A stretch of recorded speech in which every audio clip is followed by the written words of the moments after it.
Hey y'all, hey, from rock bottom to peace. What does peace look like to you?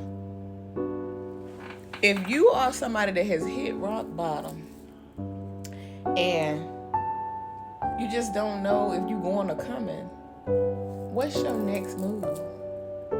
What does peace actually look like to you?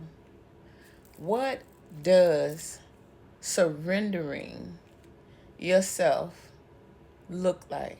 Can you envision it? Can you picture that? If you can't picture that, now is the time for you to practice. Start practicing meditation.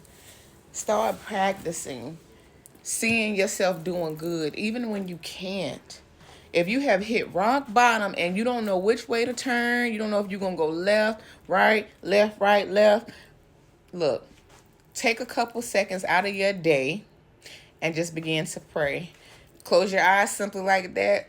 Inhale, breathe in, exhale. Push it out. Push that stress out. It's time.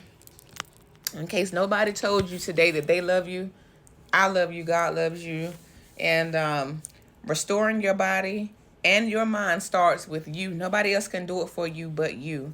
Okay? If nobody has told you today that they love you and that they care, God cares for you. If you don't do nothing else on today, make sure that you pray and treat yourself good.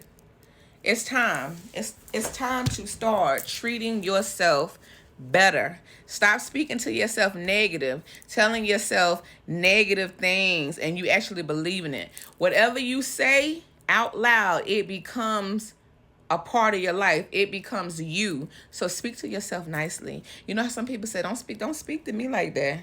That's disrespectful. Speak to yourself with all types of niceness, beautiful words, kind things, and whatever else that just simply comes to mind that's good. Stop telling yourself that you worthless, you ain't nothing, you ain't and can't and won't. Stop saying those things. Get that out of your vocabulary. Change your mindset. Once you change your mindset, your way of thinking, you're going to see some big changes start to happen. And once you start to change your belief system, what you believe in, and get out of your surroundings, doors open up that will blow your mind, okay?